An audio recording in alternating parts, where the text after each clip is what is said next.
It was very early Christmas morning, and in the stillness of the dawn with the soft snow falling on the housetops, a little child was born in the Bird household. They had intended to name the baby Lucy if it were a girl, but they hadn't expected her on Christmas morning, and a real Christmas baby was not to be lightly named. The whole family agreed in that. They were consulting about it in the nursery. Mr. Bird said that he had assisted in naming the three boys, and that he should leave. This matter entirely to Mrs. Bird. Donald wanted the child called Maud, after a pretty little curly-haired girl who sat next him in school. Paul chose Luella, for Luella was the nurse who had been with him during his whole babyhood, up to the time of his first trousers, and the name suggested all sorts of comfortable things. Uncle Jack said that the first girl should always be named for her mother, no matter how hideous the name happened to be. Grandma said that she would prefer not to take any part in the discussion, and everybody suddenly remembered that Mrs. Bird had thought of naming the baby Lucy for Grandma herself. And while it would be indelicate for her to favor that name, it would be against human nature for her to suggest any other under the circumstances. Hugh, the hitherto baby, if that is a possible term, sat in one corner and said nothing, but felt in some mysterious way that his nose was out of joint. For there was a newer baby now, a possibility he had never taken into consideration. And the first girl, too, a still higher development of treason, which made him actually green with jealousy. But it was too profound a subject to be settled then and there, on the spot. Besides, Mama had not been asked, and everybody felt it rather absurd, after all, to forestall a decree that was certain to be absolutely wise, just, and perfect. The reason that the subject had been brought up at all so early in the day lay in the fact that Mrs. Bird never allowed her babies to go overnight unnamed. She was a person of so great decision of character that she would have blushed at such a thing. She said that to let blessed babies go dangling and dawdling about without names for months and months was enough to ruin them for life. She also said that if one could not make up one's mind in 24 hours, it was a sign that, but I will not repeat the rest, as it might prejudice you against the most charming woman in the world. So Donald took his new velocipede and went out to ride up and down the stone pavement and notch the shins of innocent people as they passed by, while Paul spun his musical top on the front steps. But Hugh refused to leave the scene of action. He seated himself on the top stair in the hall, banged his head against the railing a few times, just by way of uncorking the vials of his wrath, and then subsided into gloomy silence, waiting to declare war if more first girl babies were thrust upon a family already surfeited with that unnecessary article. Meanwhile, dear Mrs. Bird lay in her room, weak but safe and happy, with her sweet girl baby by her side, and the heaven of motherhood opening before her. Nurse was making gruel in the kitchen, and the room was dim and quiet. There was a cheerful open fire in the grate, but though the shutters were closed, the side windows that looked out on the Church of Our Savior, next door, were wide open. Suddenly a sound of music poured out into the bright air and drifted into the chamber. It was the boy choir singing Christmas anthems. Higher and higher rose the clear, fresh voices, full of hope and cheer, as children's voices always are. Fuller and fuller grew the burst of melody as one glad strain fell upon another in joyful harmony. Carol, brothers, carol, carol joyfully, carol the good tidings, carol merrily, and pray a gladsome Christmas for all your fellow men. Carol, brothers, carol, Christmas Day again. One verse followed another always with the same glad refrain. And pray a gladsome Christmas for all your fellow men. Carol, brothers, carol, Christmas Day again, Mrs. Bird thought, as the music floated in upon her gentle sleep, that she had slipped into heaven with her new baby, and that the angels were bidding them welcome. But the tiny bundle by her side stirred a little, and though it was scarcely more than the ruffling of a feather, she awoke. for the mother ear is so close to the heart that it can hear the faintest whisper of a child. She opened her eyes and drew the baby closer. It looked like a rose dipped in milk, she thought, this pink and white blossom of girlhood, or like a pink cherub with its halo of pale yellow hair, finer than floss silk. Carol, brothers, carol. Carol joyfully, carol the good tidings. Carol, merrily, the voices were brimming over with joy.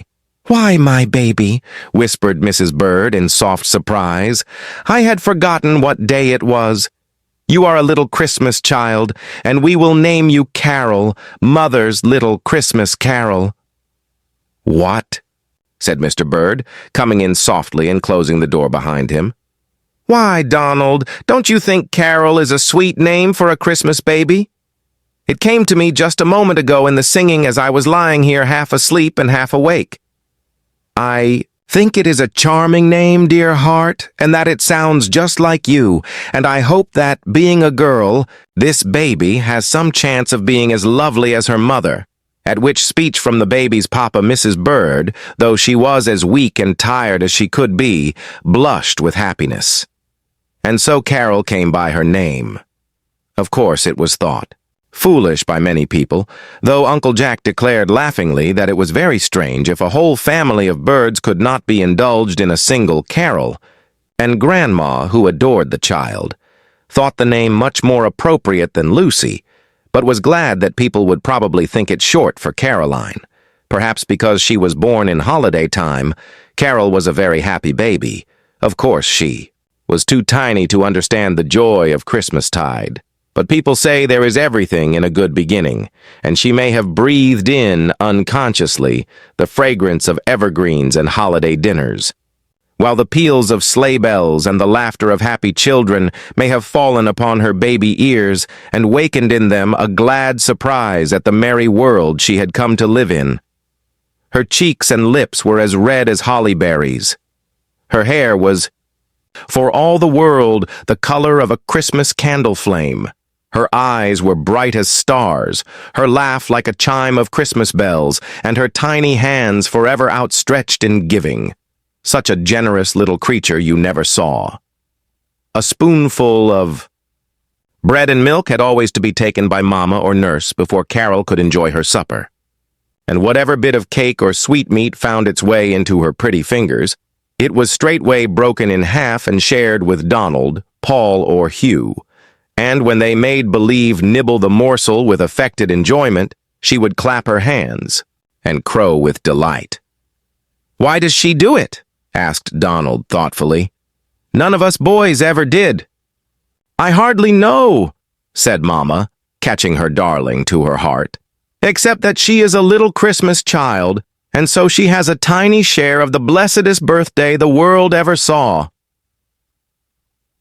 It was December, 10 years later. Carol had seen 9 Christmas trees lighted on her birthdays, one after another. 9 times she had assisted in the holiday festivities of the household, though in her babyhood, her share of the gaieties was somewhat limited. For 5 years, certainly she had hidden presents for Mama and Papa in their own bureau drawers, and harbored a number of secrets sufficiently large to burst a baby's brain, had it not been for the relief gained by whispering them all to Mama at night when she was in her crib, a proceeding which did not in the least lessen the value of a secret in her innocent mind. For 5 years she had heard "'twas the night before Christmas," and hung up a scarlet stocking many sizes too large for her, and pinned a sprig of holly on her little white nightgown to show Santa Claus that she was a truly Christmas child, and dreamed of fur-coated saints and toy packs and reindeer, and wished everybody a Merry Christmas before it was light in the morning, and lent every one of her new toys to the neighbors' children before noon, and eaten turkey and plum pudding, and gone to bed at night in a trance of happiness at the day's pleasures. Donald was away at college now. Paul and Hugh were great manly fellows, taller than their mother. Papa Bird had gray hairs in his whiskers, and Grandma, God bless her, had been 4 Christmases in heaven.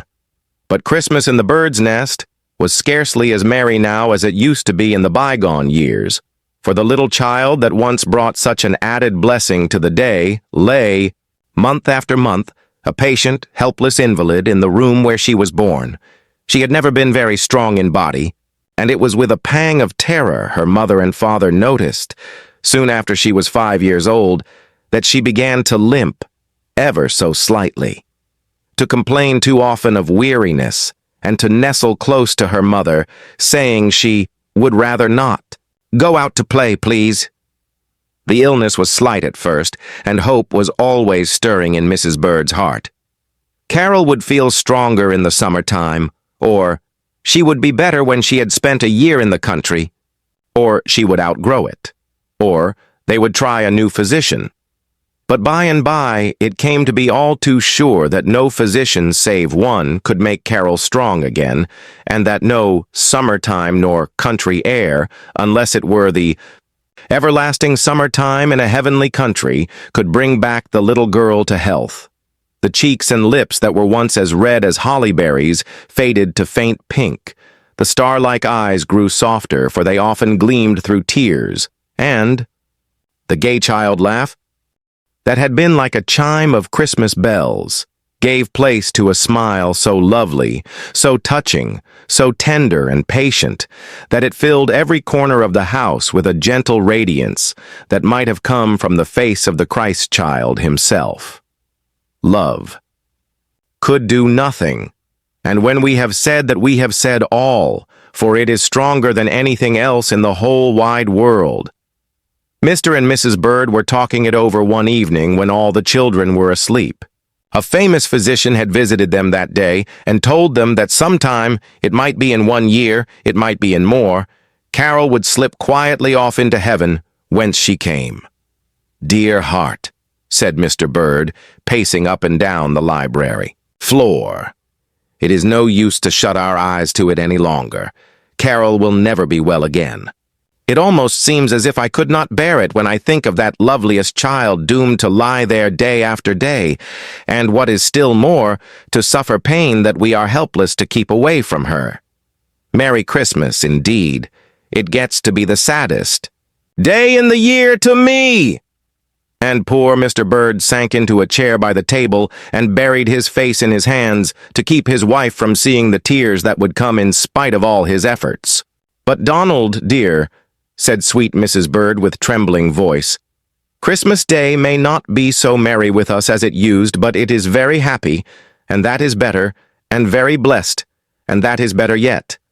I suffer chiefly for Carol's sake, but I have almost given up being sorrowful for my own. I am too happy in the child, and I see too clearly what she has done for us and for our boys." "That's true, bless her sweet heart," said Mr. Bird. "She has been better than a daily sermon in the house ever since she was born, and especially since she was taken ill. Yes, Donald and Paul and Hugh were 3 strong, willful, boisterous boys, but you seldom see such tenderness, devotion, thought for others, and self-denial in lads of their years. A quarrel or a hot word is almost unknown in this house. Why? Carol would hear it, and it would distress her. She is so full of love and goodness. The boys study with all their might and main. Why? Partly, at least, because they like to teach Carol and amuse her by telling her what they read. When the seamstress comes, she likes to sew in Miss Carol's room, because there she forgets her own troubles, which, heaven knows, are sore enough. And as for me, Donald, I am a better woman every day for Carol's sake. I have to be her eyes, ears, feet, hands, her strength, her hope, and she, my own little child, is my example." "I was wrong, dear heart," said Mr. Bird more cheerfully. "We will try not to repine, but to rejoice instead, that we have an angel of the house like Carol. And as for her future," Mrs. Bird went on, "I think we need not be over-anxious. I feel as if she did not belong altogether to us, and when she has done what God sent her for, he will take her back to himself, and it may not be very long." Here it was poor Mrs. Bird's turn to break down, and Mr. Bird's turn to comfort her. Carol herself knew nothing of motherly tears and fatherly anxieties. She lived on peacefully in the room where she was born. But you never would have known that room, for Mr. Bird had a great deal of money, and though he felt sometimes as if he wanted to throw it all in the ocean, since it could not buy a strong body for his little girl, yet he was glad to make the place she lived in just as beautiful as it could be made. The room had been extended by the building of a large addition that hung out over the garden below, and was so filled with windows that it might have been a conservatory. The ones on the side were thus still nearer the little church of our Savior than they used to be. Those in front looked out on the beautiful harbor, and those in the back commanded a view of nothing in particular but a little alley. Nevertheless, they were pleasantest of all to Carol, for the Ruggles family lived in the alley, and the 9 little middle-sized and big Ruggles children were the source of inexhaustible interest. The shutters could all be opened, and Carol could take a real sunbath in this lovely glass house, or they could all be closed when the dear head ached or the dear eyes were tired. The carpet was of soft gray with clusters of green bay and holly leaves. The furniture was of white wood, on which an artist had painted snow scenes and Christmas trees and groups of merry children ringing bells and singing carols. Donald had made a pretty polished shelf and screwed it onto the outside of the footboard, and the boys always kept this full of blooming plants, which they changed from time to time. The headboard, too, had a bracket on either side, where there were pots of maidenhair ferns. Lovebirds and canaries hung in their golden houses in the windows, and they, poor caged things, could hop as far from their wooden perches as Carol could venture from her little white bed. On one side of the room was a bookcase filled with hundreds, yes, I mean it, with hundreds and hundreds of books. Books with gay-colored pictures, books without, books with black and white outline sketches, books with none at all, books with verses, books with stories, books that made children laugh, and some that made them cry, books with words of one syllable, for tiny boys and girls, and books with words of fearful length to puzzle wise ones. This was Carol's circulating library. Every Saturday she chose 10 books, jotting their names down in a little diary. Into these she slipped cards that said, "Please keep this book 2 weeks and read it. With love, Carol Bird." Then Mrs. Bird stepped into her carriage and took the 10 books to the children's hospital and brought home 10 others that she had left there the fortnight before. This was a source of great happiness, for some of the hospital children that were old enough to print or write and were strong enough to do it wrote Carol cunning little letters about the books, and she answered them, and they grew to be friends.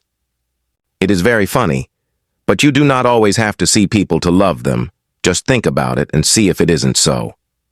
There was a high wainscoting of wood about the room, and on top of this, in a narrow gilt framework, ran a row of illuminated pictures, illustrating fairy tales, all in dull blue and gold and scarlet and silver and other lovely colors.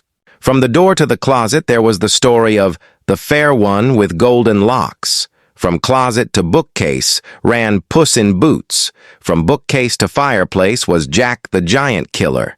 And on the other side of the room were Hop, Oh My Thumb, The Sleeping Beauty, and Cinderella. Then there was a great closet full of beautiful things to wear, but they were all dressing gowns and slippers and shawls. And there were drawers full of toys and games, but they were such as you could play with on your lap. There were no 9-pins, nor balls, nor bows and arrows, nor bean bags, nor tennis rackets, but after all, other children needed these more than Carol Bird, for she was always happy and contented, whatever she had or whatever she lacked. And after the room had been made so lovely for her on her 8th Christmas, she always called herself, in fun, a bird of paradise. On these particular December days, she was happier than usual, for Uncle Jack was coming from Europe to spend the holidays. Dear, funny, jolly, loving, wise Uncle Jack, who came every 2 or 3 years and brought so much joy with him that the world looked as black as a thundercloud for a week after he went away again. The mail had brought this letter. London, Nov. 28th, 188. Wish you Merry Christmas, you dearest birdlings in America. Preen your feathers. and stretch the bird's nest a little, if you please, and let Uncle Jack in for the holidays. I am coming with such a trunk full of treasures that you'll have to borrow the stockings of Barnum's giant and giantess. I'm coming to squeeze a certain little ladybird until she cries for mercy. I'm coming to see if I can find a boy to take care of a little black pony I bought lately. It's the strangest thing I ever knew. I've hunted all over Europe and can't find a boy to suit me? I'll tell you why. I've set my heart on finding one with a dimple in his chin because this pony particularly likes dimples. Hurrah! Cried Hugh. Bless my dear dimple, I'll never be ashamed of it again. Please drop a note to, the clerk of the weather and have a good rousing snowstorm, say on the 22nd. None of your meek, gentle, nonsensical, shilly-shallying snowstorms. Not the sort where the flakes float lazily down from the sky as if they didn't care whether they ever got here or not, and then melt away as soon as they touch the earth. But a regular businesslike whizzing, whirring, blurring, cutting snowstorm, warranted to freeze and stay on. I should like rather a large Christmas tree if it's convenient, not one of those sprigs, 5 or 6 feet high that you used to have 3 or 4 years ago when the birdlings were not fairly feathered out, but a tree of some size. Set it up in the garret if necessary, and then we can cut a hole in the roof if the tree chances to be too high for the room. Tell Bridget to begin to fatten a turkey. Tell her by the 20th of December that turkey must not be able to stand, on its legs for fat, and then on the next 3 days she must allow it to recline easily on its side and stuff it to bursting. 1 ounce of stuffing beforehand is worth a pound afterwards. The pudding must be unusually huge and darkly, deeply, lugubriously black in color. It must be stuck so full of plums that the pudding itself will ooze out into the pan and not be brought onto the table at all. I expect to be there by the 20th to manage these little things, remembering it is the early bird that catches the worm, but give you the instructions in case I should be delayed. And Carol must decide on the size of the tree. She knows best. She was a Christmas child, and she must plead for the snowstorm. The clerk of the weather may pay some attention to her, and she must look up the boy with the dimple for me. She's likelier to find him than I am, this minute. She must advise about the turkey, and Bridget must bring the pudding to her bedside, and let her drop every separate plum into it, and stir it once for luck, or I'll not eat a single slice, for Carol is the dearest part of Christmas to Uncle Jack, and he'll have none of it without her. She is better than all the turkeys, and puddings, and apples, and spare ribs, and wreaths, and garlands, and mistletoe, and stockings, and chimneys, and sleigh bells in Christendom. She is the very sweetest Christmas carol that was ever written, said, sung, or chanted, and I am coming, as fast as ships and railway trains can carry me, to tell her so. Carol's joy knew no bounds. Mr. and Mrs. Bird laughed like children and kissed each other for sheer delight. And when the boys heard it, they simply whooped like wild Indians, until the Ruggles family, whose backyard joined their garden, gathered at the door and wondered what was up in the big house. Uncle Jack did really come on the 20th. He was not detained by business, nor did he get left behind, nor snowed up, as frequently happens in stories, and in real life too, I am afraid. The snowstorm came also, and the turkey nearly died a natural and premature death from overeating. Donald came too. Donald, with a line of down upon his upper lip, and Greek and Latin on his tongue, and stores of knowledge in his handsome head, and stories. Bless me, you couldn't turn over a chip without reminding Donald of something that happened at college. One or the other was always at Carol's bedside, for they fancied her paler than she used to be, and they could not bear her out of sight. It was Uncle Lack, though, who sat beside her in the winter twilights. The room was quiet and almost dark, save for the snowlight outside and the flickering flame of the fire that danced over the sleeping beauty's face and touched the fair one's golden locks with ruddier glory. Carol's hand, all too thin and white these latter days, lay close clasped in Uncle Jack's, and they talked together quietly of many, many things. I want to tell you all about my plans for Christmas this year, Uncle Jack, said Carol on the first evening of his visit, because it will be the loveliest one I ever had. The boys laugh at me for caring so much about it, but it isn't altogether because it is Christmas, nor because it is my birthday, but long, long ago, when I first began to be ill, I used to think, the first thing when I waked on Christmas morning, today is Christ's birthday, and mine. I did not put the words close together, because that made it seem too bold, but I first thought, Christ's birthday, and then, in a minute, softly to myself, and mine, Christ's birthday, and mine. And so, I do not quite feel about Christmas as other girls do. Mama says she supposes that ever so many other children have been born on that day. I often wonder where they are, Uncle Jack, and whether it is a dear thought to them too, or whether I am so much in bed and so often alone that it means more to me. Oh, I do hope that none of them are poor or cold or hungry, and I wish they were all as happy as I, because they are my little brothers and sisters. Now, Uncle Jack dear, I am going to try and make somebody happy every single Christmas that I live, and this year it is to be the Ruggleses in the rear, that large and interesting brood of children in the little house at the end of the back garden. Yes, isn't it nice to see so many together? We ought to call them the Ruggles children, of course. But Donald began talking of them as the Ruggleses in the rear, and Papa and Mama took it up, and now we cannot seem to help it.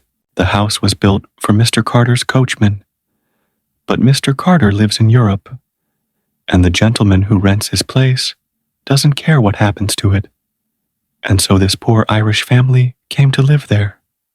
When they first moved in, I used to sit in my window and watch them play in their backyard.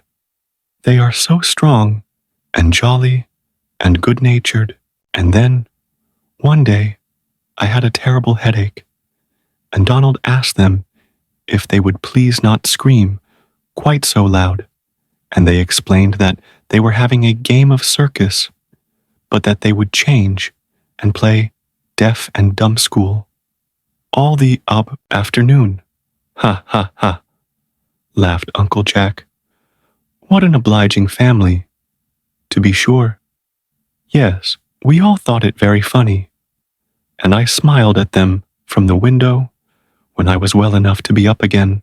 Now, Sarah Maud comes to her door when the children come home from school, and if Mama nods her head, yes, that means Carol is very well. And then you ought to hear the little Ruggleses yell. I believe they try to see how much noise they can make. But if Mama shakes her head, no, they always play at quiet games. Then, one day, Carrie, my pet canary, flew out of her cage, and Peter Ruggles caught her and brought her back, and I had him up here in my room to thank him. Is Peter the oldest? No, Sarah Maud is the oldest. She helps do the washing, and Peter is the next. He is a dressmaker's boy. And which is the pretty little red-haired girl? That's Kitty. And the fat youngster? Baby Larry. And that freckled one? Now don't laugh, That's Peoria. Carol, you are joking. No, really, Uncle dear. She was born in Peoria, that's all. And is the next boy Oshkosh? No, laughed Carol. The others are Susan and Clement and Eiley and Cornelius. How did you ever learn all their names? Well, I have what I call a window school. It is too cold now, but in warm weather, I am wheeled out on my little balcony, and the Ruggleses climb up and walk along our garden fence and sit down on the roof of our carriage house. That brings them quite near, and I read to them and tell them stories. On Thanksgiving Day, they came up for a few minutes. It was quite warm at 11 o'clock, and we told each other what we had to be thankful for, but they gave such queer answers that Papa had to run away for fear of laughing, and I couldn't understand them very well.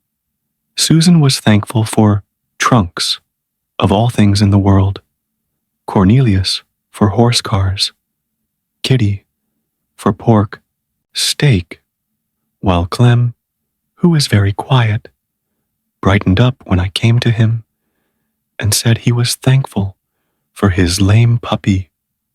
Wasn't that pretty? It might teach some of us a lesson, mightn't it, little girl? That's what Mama said.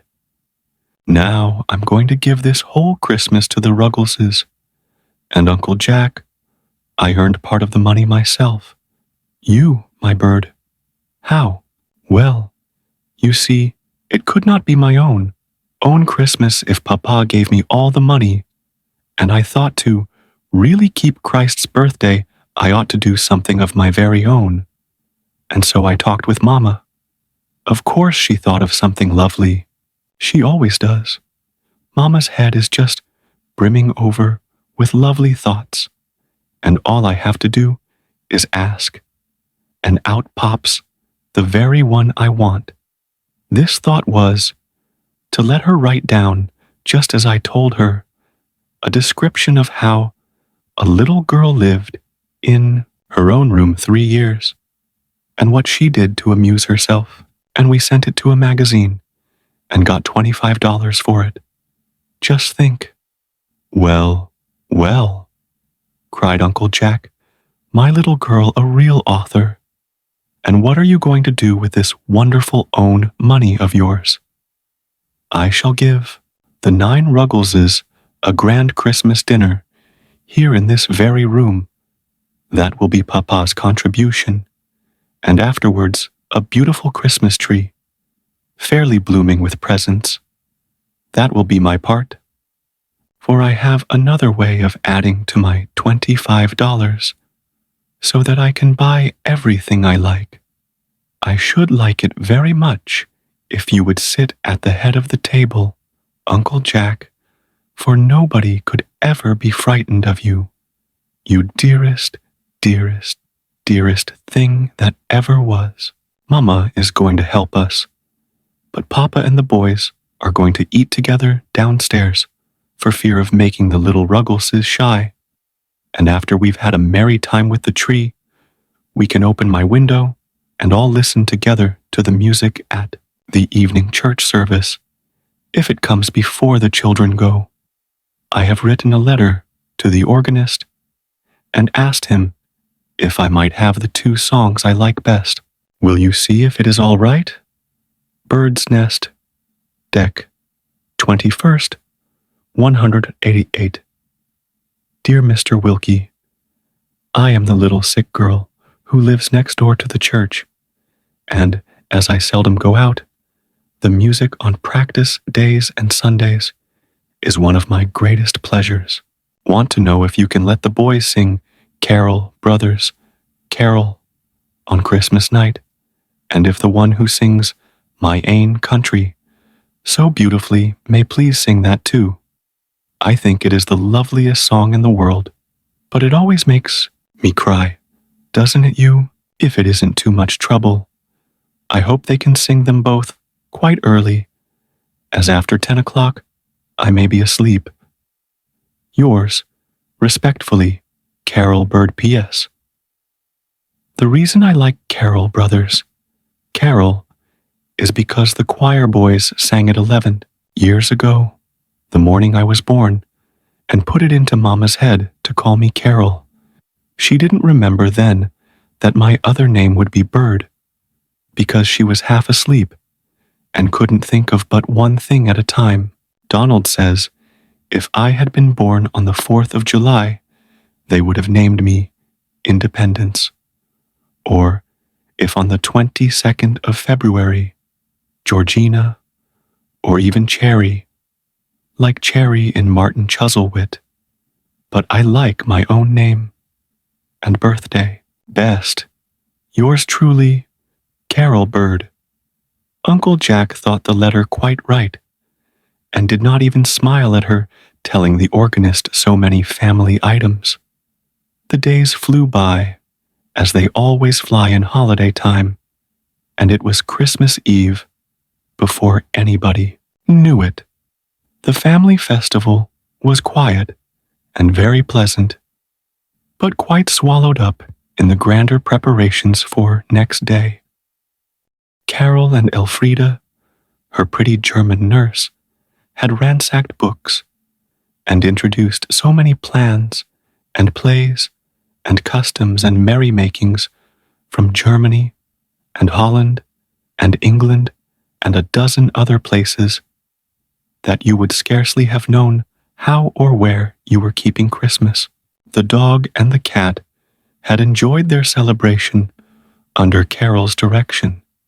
Each had a tiny table with a lighted candle in the center and a bit of bologna sausage placed very near it, and everybody laughed till the tears stood in their eyes to see Villikins and Dinah struggle to nibble the sausages and at the same time evade the candle flame. Villikins barked and sniffed and howled in impatience, and after many vain attempts succeeded in dragging off the prize, though he singed his nose in doing it. Dinah, meanwhile, watched him placidly, her delicate nostrils quivering with expectation, and, after all excitement had subsided, walked with dignity to the table, her beautiful gray satin tail sweeping behind her, and calmly putting up one velvet paw, drew the sausage gently down, and walked out of the room without turning a hair, so to speak. Elfrida had scattered handfuls of seeds over the snow in the garden, that the wild birds might have a comfortable breakfast next morning, and had stuffed bundles of dried grasses in the fireplaces, so that the reindeer of Santa Claus could refresh themselves after their long gallops across country. This was really only done for fun, but it pleased Carol, and when, after dinner, the whole family had gone to church to see the Christmas decorations, Carol limped wearily out on her little crutches and, with Elfrida's help, placed all the family boots in a row in the upper hall. That was to keep the dear ones from quarreling all through the year. There were Papa's stout top boots, Mama's pretty buttoned shoes next, then Uncle Jack's, Donald's, Paul's and Hugh's, and at the end of the line her own little white worsted slippers. Last, and sweetest of all, like the little children in Austria, she put a lighted candle in her window to guide the dear Christ child, lest he should stumble in the dark night as he passed up the deserted street.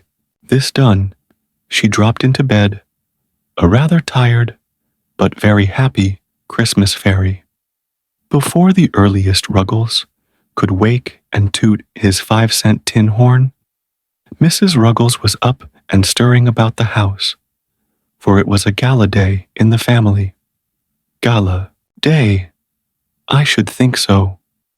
Were not her 9 children invited to a dinner party at the great house, and weren't they going to sit down free and equal with the mightiest in the land? She had been preparing for this grand occasion ever since the receipt of the invitation, which, by the way, had been speedily enshrined in an old photograph frame and hung under the looking-glass in the most prominent place in the kitchen, where it stared the occasional visitor directly in the eye and made him pale with envy. Bird's Nest, decked 17th, 188. Dear Mrs. Ruggles, I am going to have a dinner party on Christmas Day and would like to have all your children come. I want them everyone, please, from Sarah Maud to baby Larry. Mama says dinner will be at 5:30 and the Christmas tree at 7, so you may expect them home at 9 o'clock. Wishing you a Merry Christmas and a Happy New Year.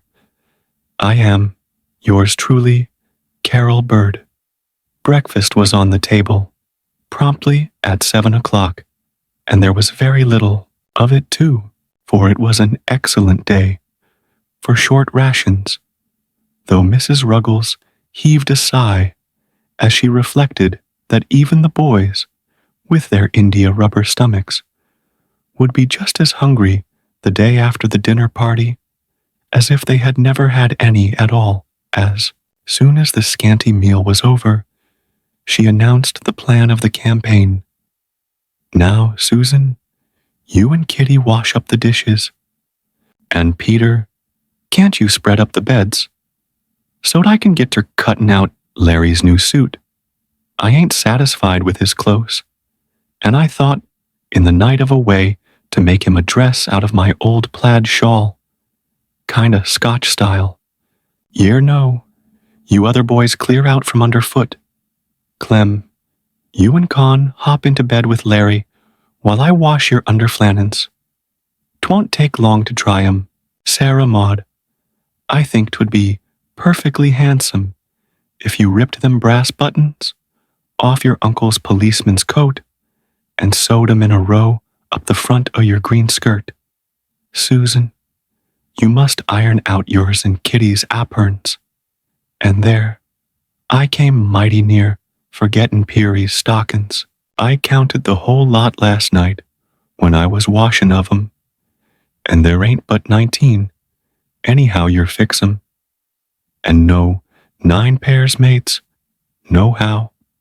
And I ain't goin' ter have my children wear odd stockings to a dinner company.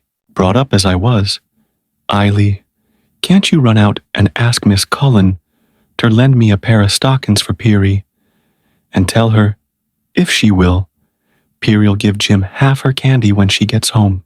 Won't yer, Peary? Peoria was young and greedy, and thought the remedy so much worse than the disease, that she set up a deafening howl at the projected bargain.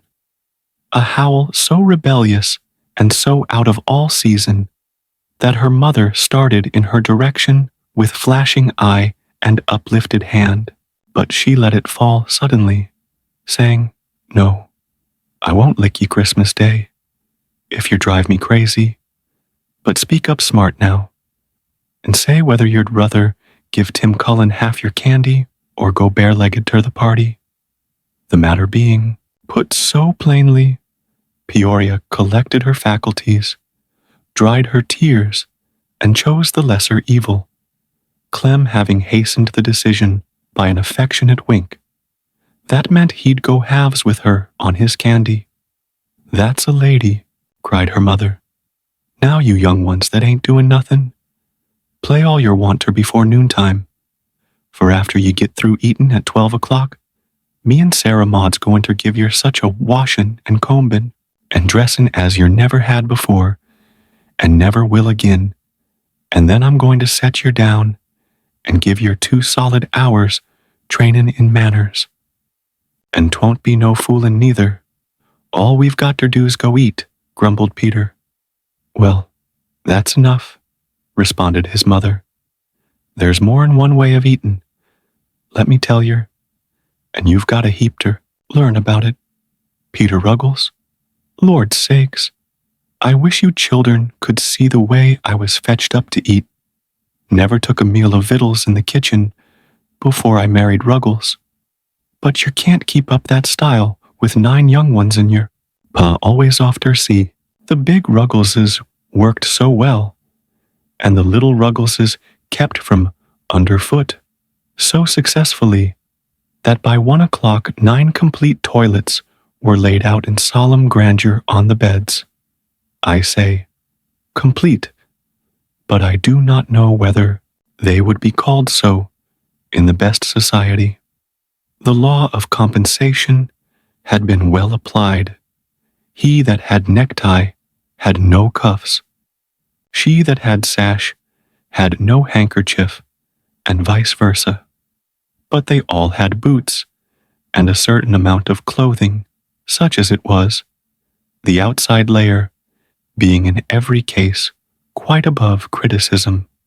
Now, Sarah Maud, said Mrs. Ruggles, her face shining with excitement, everything is read up and we can begin. I've got a boiler and a kettle and a pot of hot water. Peter, you go into the back bedroom, and I'll take Susan, Kitty, Peary, and Cornelius. And Sarah Maud, you take Clem, and Eily, and Larry, one to a time, and get as fur as you can with 'em, and then I'll finish 'em off while you do yourself. Sarah Maud couldn't have scrubbed with any more decision and force if she had been doing floors, and the little Ruggleses bore it bravely, not from natural heroism, but for the joy that was set before them. Not being satisfied, however, with the tone of their complexions, she wound up operations by applying a little Bristol brick from the knife board, which served as the proverbial last straw, from under which the little Ruggleses issued rather red and raw, and out of temper. When the clock struck 3, they were all clothed, and most of them in their right minds, ready for those last touches that always take the most time. Kitty's red hair was curled in 34 ringlets. Sarah Maud's was braided in 1 pigtail, and Susan's and Eily's in 2 braids apiece, while Peoria's resisted all advances in the shape of hair oils and stuck out straight on all sides, like that of the Circassian girl of the circus. So Clem said, and he was sent into the bedroom for it too, from whence he was dragged out forgivingly by Peoria herself 5 minutes later. Then, exciting moment, came linen collars for some and neckties and bows for others, and Eureka, the Ruggleses were dressed, and Solomon in all his glory was not arrayed like one of these. A row of seats was formed directly through the middle of the kitchen. There were not quite chairs enough for 10, since the family had rarely all wanted to sit down at once, somebody always being out or in bed, but the woodbox and the coal hod finished out the line nicely. The children took their places according to age, Sarah Maud at the head and Larry on the coal hod, and Mrs. Ruggles seated herself in front, surveying them proudly as she wiped the sweat of honest toil from her brow. Well, she exclaimed, if I do say so as shouldn't, I never see a cleaner, more stylish mess of children in my life. I do wish Ruggles could look at ye for a minute. Now, I've often told you what kind of a family the McGrills was. I've got some reason to be proud. Your uncle is on the police force in New York City. You can take up the newspaper most any day and see his name printed right out. James McGrill. And I can't have my children fetched up common. Like some folks, when they go out, they've got to have close and learn to act decent. Now, I want to see how you're going to behave when you get there tonight. Let's start in at the beginning and act out the whole business. Pile into the bedroom, there, every last one of ye, and show me how you're going to go "'In't the parlor? This'll be the parlor, and I'll be Miss Bird." The youngsters hustled into the next room in high glee, and Mrs. Ruggles drew herself up in her chair with an infinitely haughty and purse-proud expression that much better suited a descendant of the McGrills than modest Mrs. Bird. The bedroom was small, and there presently ensued such a clatter that you would have thought a herd of wild cattle had broken loose. The door opened, and they straggled in, all the little ones giggling, with Sarah Maud at the head, looking as if she had been caught in the act of stealing sheep, while Larry, being last in line, seemed to think the door a sort of gate of heaven, which would be shut in his face if he didn't get there in time.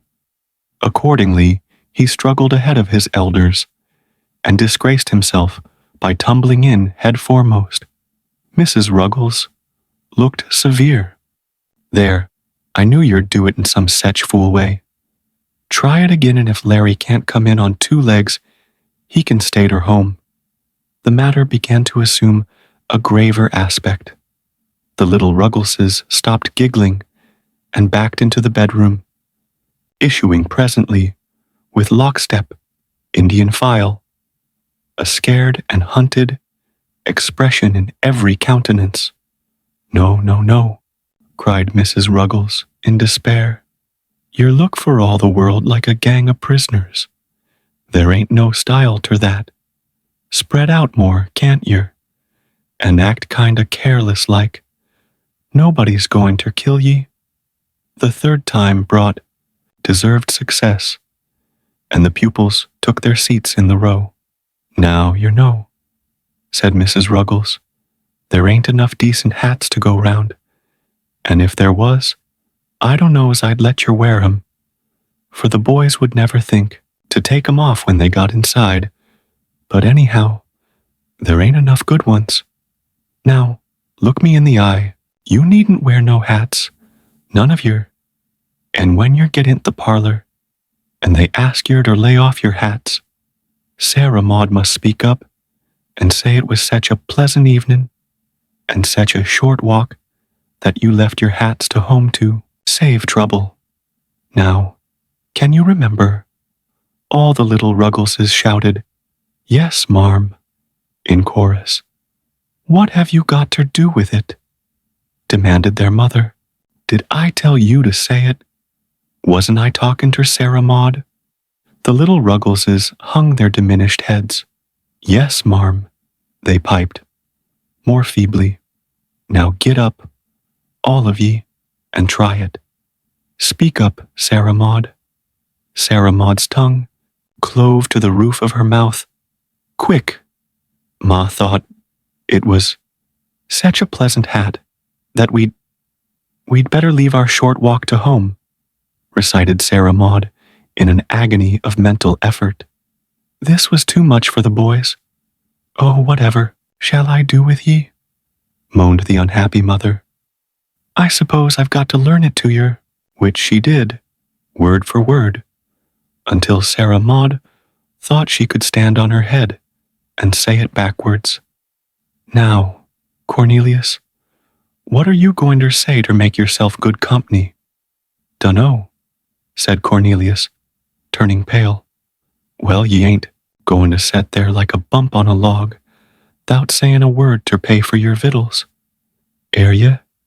Ask Miss Bird how she's feelin' this evenin', or if Mr. Bird's havin' a busy season, or something like that. Now, we'll make believe we've got ter the dinner.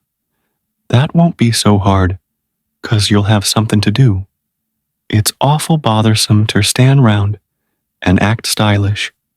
If they have napkins, Sarah Maud down to Peary may put 'em in their laps, and the rest of ye can tuck 'em in your necks. Don't eat with your fingers. Don't grab no vittles off one 'nother's plates. Don't reach out for nothin', but wait till you're asked, and if you never get asked, don't get up and grab it. Don't spill nothin' on the tablecloth, or like's not Miss Bird will send you away from the table. Now we'll try a few Things to see how they'll go. Mr. Clement, do you eat cranberry sarse? Bet your life, cried Clem, who, not having taken in the idea exactly, had mistaken this for an ordinary family question. Clement Ruggles, do you mean to tell me that you'd say that to a dinner party? I'll give you one more chance. Mr. Clement, will you take some of the cranberry? Yes, marm. Thank ye kindly, if you happen to have any handy. Very good indeed. Mr. Peter, do you speak for white or dark meat? I ain't particular as ter color. Anything that nobody else wants will suit me, answered Peter with his best air. First rate. Nobody could speak more genteel than that. Miss Kitty, will you have hard or soft sarse with your puddin'? A little of both, if you please, and I'm much obliged, said Kitty, with decided ease and grace, at which all the other Ruggleses pointed the finger of shame at her, and Peter grunted expressively that their meaning might not be mistaken. You just stop your gruntin', Peter Ruggles. That was all right. I wish I could get it into your heads that it ain't so much what you're say, as the way you're say it. Eily, you and Larry's too little to train, so you just look at the rest, and do's they do, and the Lord have mercy on ye, and help ye to act decent. Now, is there anything more you'd like to practice? If you'll tell me one more thing I can't set up and eat, said Peter gloomily. I'm so cram full of manners now, I'm ready to bust without no dinner at all. Me too, chimed in Cornelius. Well, I'm sorry for your both, rejoined Mrs. Ruggles sarcastically, if the mount of manners you've got on hand now troubles ye, you're dreadful easy hurt. Now, Sarah Maud, after dinner, about once in so often, you must say, I guess we'd better be goin'. And if they say, oh no, set, a while longer, yer can stay. But if they don't say nothin', you've got to get up and go. Can you remember? About once in so often. Could any words in the language be fraught with more terrible and wearing uncertainty? Well, answered Sarah Maud mournfully, seems as if this whole dinner party sat right square on top of me. Maybe I could manage my own manners, but to manage 9 mannerses is worse than staying to home. Oh, don't fret, said her mother, good-naturedly. I guess you'll get along. I wouldn't mind if folks would only say, oh, children will be children, but they won't. They'll say, land o' goodness, who fetched them children up?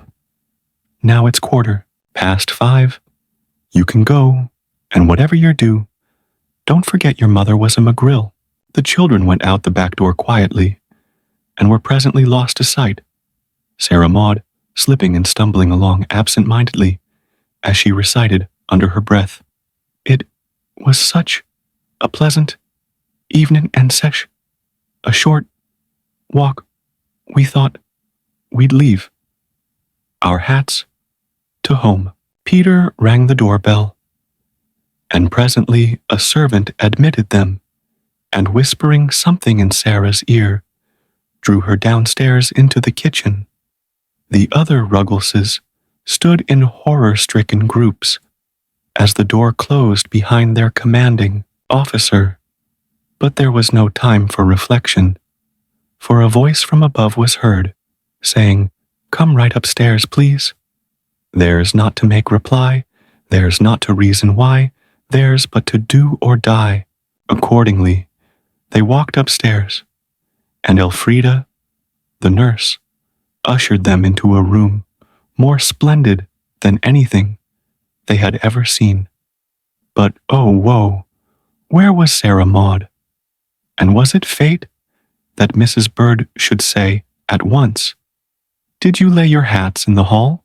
Peter felt himself elected by circumstance the head of the family, and casting one imploring look at tongue-tied Susan, standing next him, said huskily, "It was so very pleasant that we hadn't good hats enough to go round," put in little Susan, bravely, to help him out, and then froze with horror that the ill-fated words had slipped off her tongue. However, Mrs. Bird said, pleasantly, "Of course you wouldn't wear hats such a short distance. I forgot when I asked. Now, will you come right in to Miss Carol's room? She is so anxious to see you." Just then, Sarah Maud came up the back stairs, so radiant with joy from her secret interview with the cook that Peter could have pinched her with a clear conscience, and Carol gave them a joyful welcome. "But where is baby Larry?" she cried, looking over the group with searching eye. "Didn't he come? Larry, Larry! Good gracious, where was Larry?" They were all sure that he had come in with them, for Susan remembered scolding him for tripping over the doormat. Uncle Jack went into convulsions of laughter. "Are you sure there were 9 of you?" he asked merrily. "I think so, sir," said Peoria timidly. "But anyhow, there was Larry," and she showed signs of weeping. "Oh, well, cheer up," cried Uncle Jack. "I guess he's not lost, only mislaid. I'll go and find him before you can say Jack Robinson." "I'll go too, if you please, sir," said Sarah Maud, "for it was my place to mind him, and if he's lost, I can't relish my victuals." The other Ruggleses stood rooted to the floor.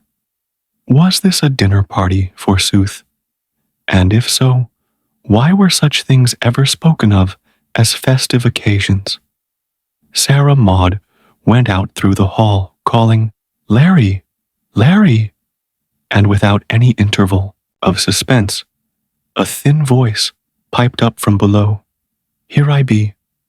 The truth was that Larry, being deserted by his natural guardian, dropped behind the rest and wriggled into the hat tree to wait for her. Having no notion of walking unprotected into the jaws of a dinner party, finding that she did not come, he tried to crawl from his refuge and call somebody, when, dark and dreadful ending to a tragic day, he found that he was too much intertwined with umbrellas and canes to move a single step. He was afraid to yell. When I have said this of Larry Ruggles, I have pictured a state of helpless terror that ought to wring tears from every eye, and the sound of Sarah Maud's beloved voice, some seconds later, was like a strain of angel music in his ears. Uncle Jack dried his tears, carried him upstairs, and soon had him in breathless fits of laughter, while Carol so made the other Ruggleses forget themselves that they were soon talking like accomplished diners out.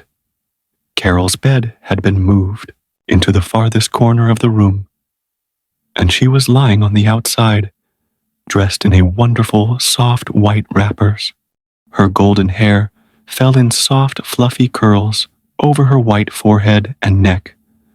Her cheeks flushed delicately, her eyes beamed with joy, and the children told their mother, afterwards, that she looked as beautiful as the pictures of the Blessed Virgin. There was great bustle behind a huge screen in another part of the room, and at 5:30, this was taken away, and the Christmas dinner table stood revealed. What a wonderful sight it was to the poor little Ruggles children, who ate their sometimes scanty meals on the kitchen table. It blazed with tall-colored candles. It gleamed with glass and silver. It blushed with flowers. It groaned with good things to eat. So it was not strange that the Ruggleses, forgetting that their mother was a McGrill, shrieked in admiration of the fairy spectacle. But Larry's behavior was the most disgraceful, for he stood not upon the order of his going, but went at once for a high chair that pointed unmistakably to him, climbed up like a squirrel, gave a comprehensive look at the turkey, clapped his hands in ecstasy, rested his fat arms on the table, and cried, with joy, "I beat the whole lot of yer." Carol laughed until she cried, giving orders meanwhile.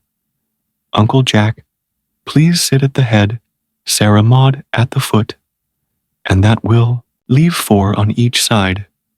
Mama is going to help Elfrida, so that the children need not look after each other, but just have a good time." A sprig of holly lay by each plate, and nothing would do, but each little Ruggles must leave his seat and have it pinned on by Carol. And as each course was served, one of them pleaded to take something to her. There was hurrying to and fro, I can assure you, for it is quite a difficult matter to serve a Christmas dinner on the 3rd floor of a great city house. But if every dish had had to be carried up a rope ladder, the servants would gladly have done so. There was turkey and chicken, with delicious gravy and stuffing, and there were half a dozen vegetables, with cranberry jelly and celery and pickles.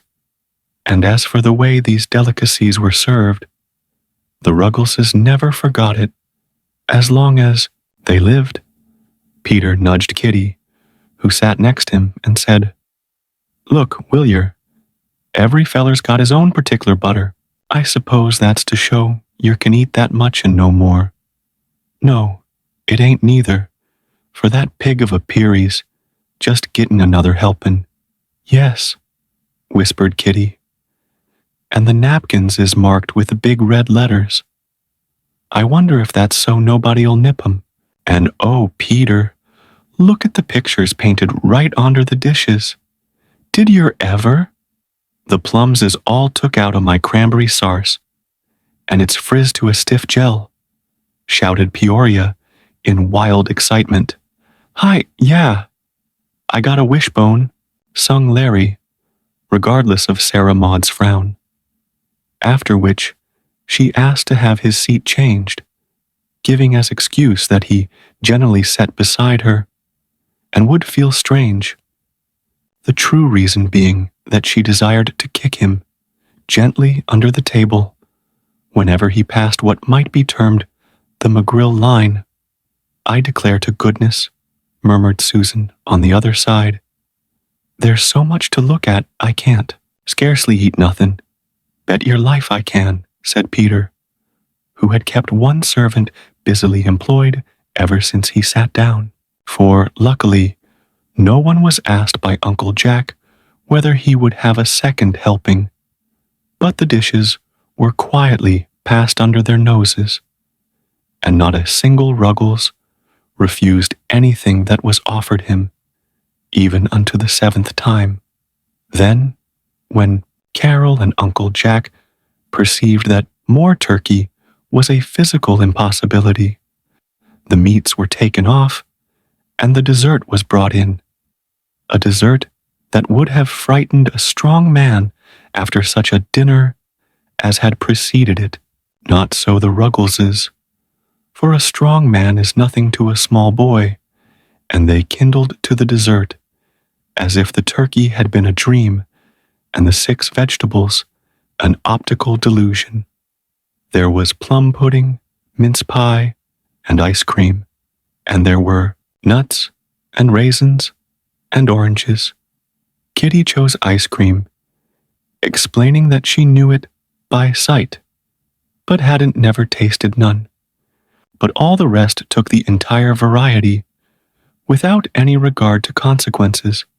"My dear child," whispered Uncle Jack, as he took Carol an orange, "there is no doubt about the necessity of this feast, but I do advise you after this to have them twice a year, or quarterly, perhaps, for the way they eat is positively dangerous. I assure you I tremble for that terrible Peoria. I'm going to run races with her after dinner. Never mind, laughed Carol. Let them eat for once. It does my heart good to see them, and they shall come oftener next year. The feast being over, the Ruggleses lay back in their chairs languidly, and the table was cleared in a trice. Then a door was opened into the next room, and there, in a corner facing Carol's bed, which had been wheeled as close as possible, stood the brilliantly lighted Christmas tree, glittering with gilded walnuts and tiny silver balloons, and wreathed with snowy chains of popcorn. The presents had been bought mostly with Carol's story money and were selected after long consultations with Mrs. Bird. Each girl had a blue knitted hood, and each boy a red crocheted comforter, all made by Mama, Carol, and Elfrida.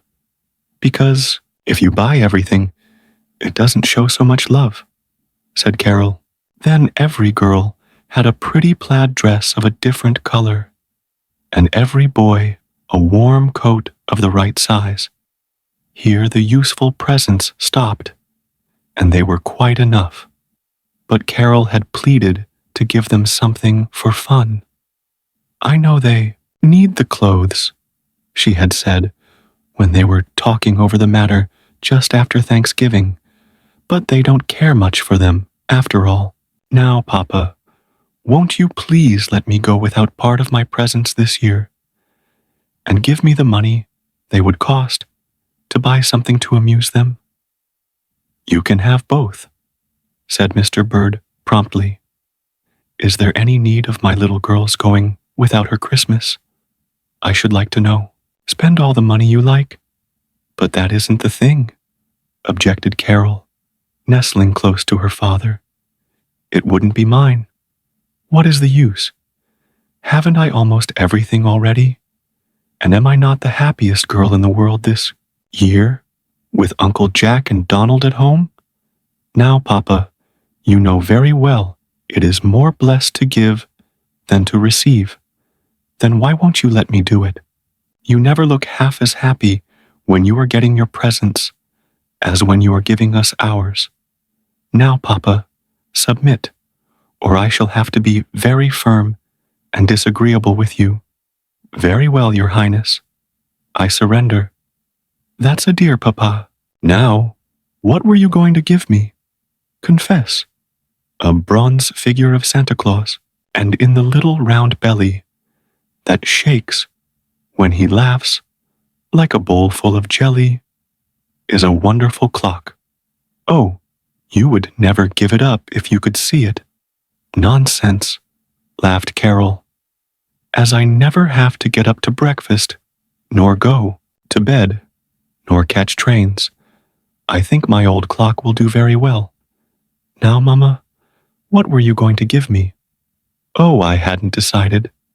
A few more books, and a gold thimble, and a smelling bottle, and a music box. Poor Carol, laughed the child merrily. She can afford to give up these lovely things, for there will still be left Uncle Jack, and Donald, and Paul, and Hugh, and Uncle Rob, and Aunt Elsie, and a dozen other people.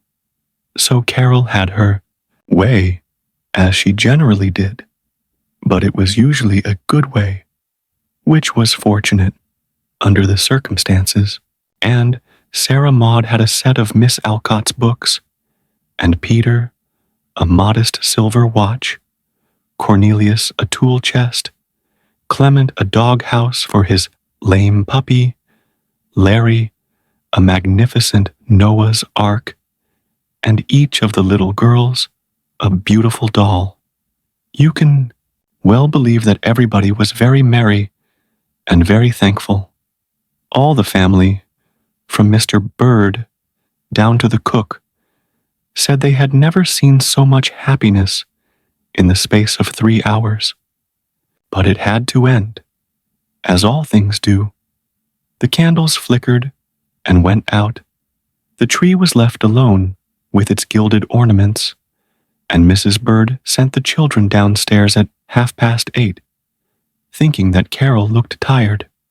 "Now, my darling, you have done quite enough for one day," said Mrs. Bird, getting Carol into her little nightdress.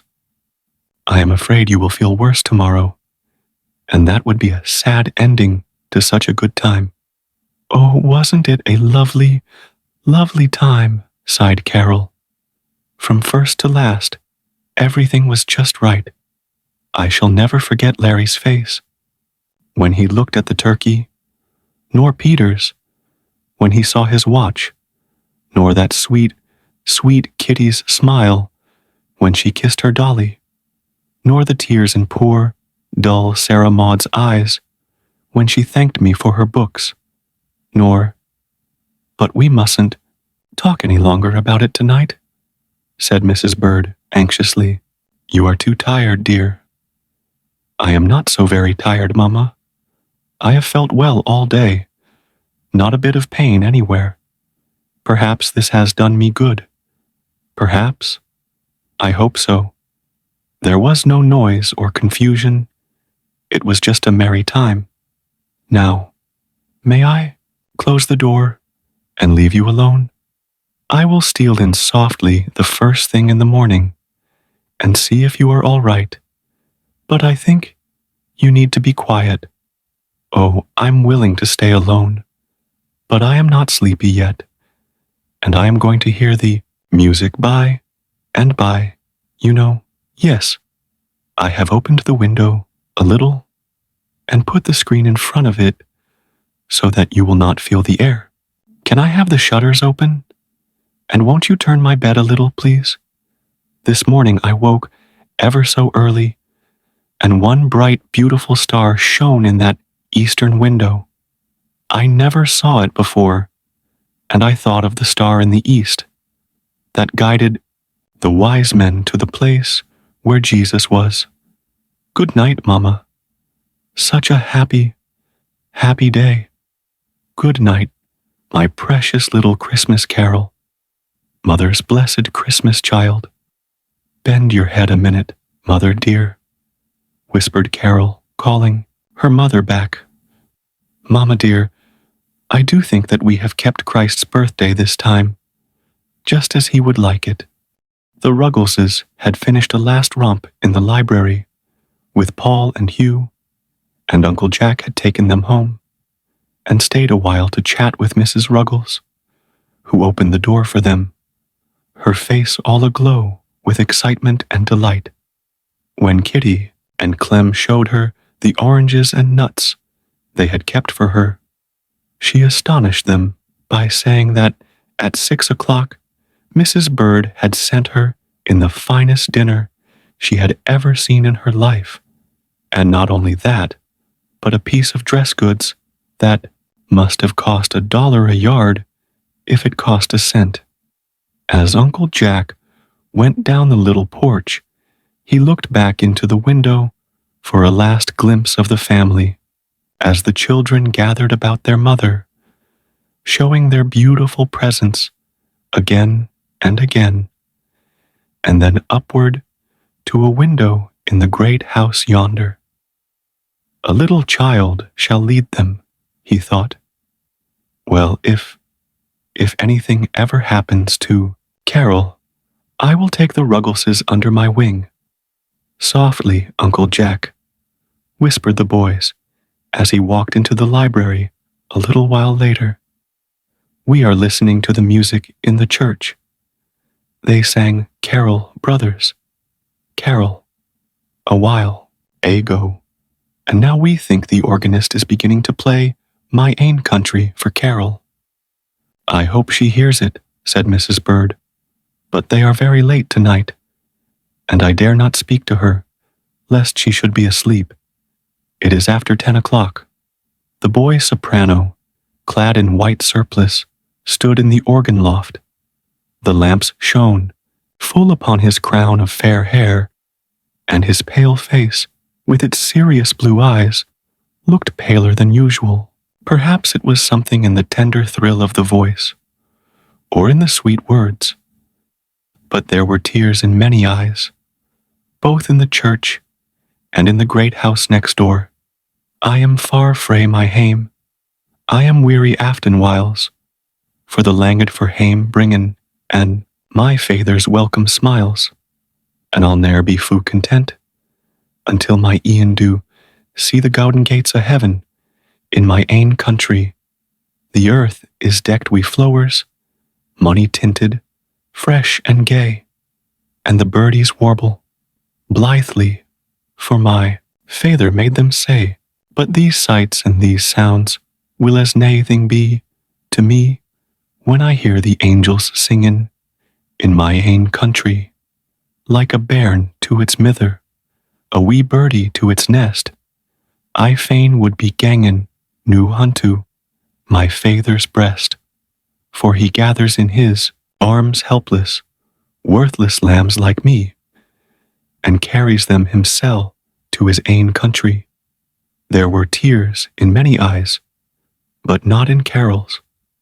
The loving heart had quietly ceased to beat, and the wee birdie in the great house had flown to its home nest. Carol had fallen asleep, but as to the song, I think perhaps, I cannot say, she heard it after all. So sad an ending to a happy day. Perhaps, to those who were left.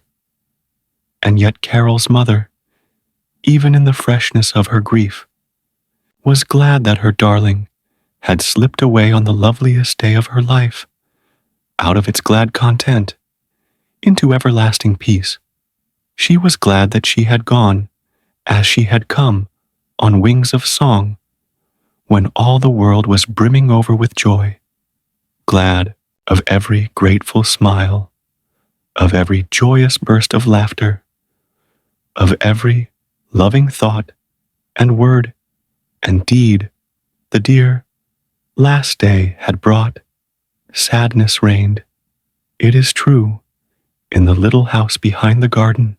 And one day, poor Sarah Maud, with a courage born of despair, threw on her hood and shawl, walked straight to a certain house a mile away, dashed up the marble steps, and into good Dr. Bartol's office, falling at his feet as she cried, "Oh, sir, it was me and our children that went to Miss Carol's last dinner party, and if we made her worse, we can't never be happy again."